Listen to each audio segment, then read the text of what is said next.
Okay, so now we've played around a little bit with similar triangles. Now's the time for us to go ahead and use similar triangles to solve applications problems or questions that are in context. So we've got this one here that says Tanya is 1.3 meters tall. She stands 7 meters in front of a tree and casts a shadow that is 1.8 meters long. How tall is the tree? Well, in order to use similarity for this, we have to have two triangles. Hopefully you're looking at that and you're kind of seeing where those two triangles are as we look at them. Little bit of technical issues will be fine. Um, but what we're going to do is we're going to draw the two triangles. So I'm going to draw the first one, which is the big one with the tree.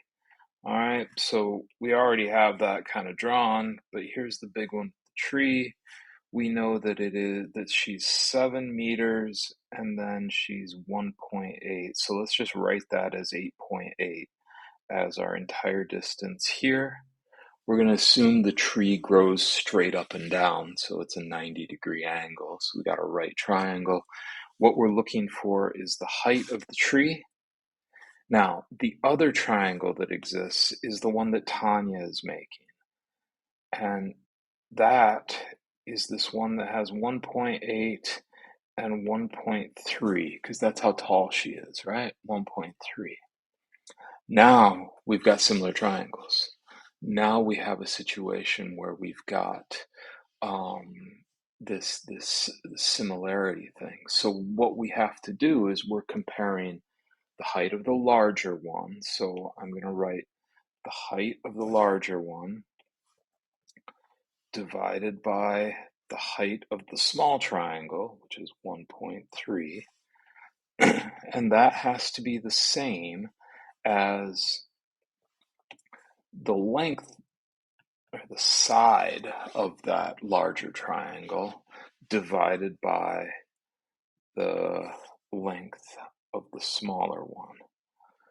Now, we're just going to do what we've been doing for these in the past. We're going to cross multiply and divide.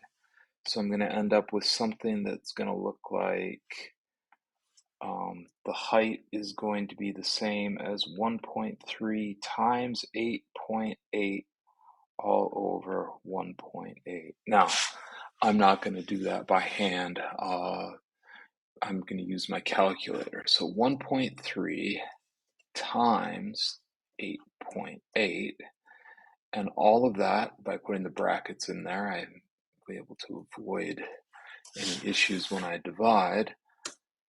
All of that's going to end up being about 6.36 meters tall. So the height of that tree, I'm going to do squiggly equals it, is 6.36 meters. And that's my solution. So again, we're just using those principles of similarity, the fact that there's this common ratio, gotta find the triangles, and then it's just a little bit of math in terms of using our calculator. So I hope that's helpful.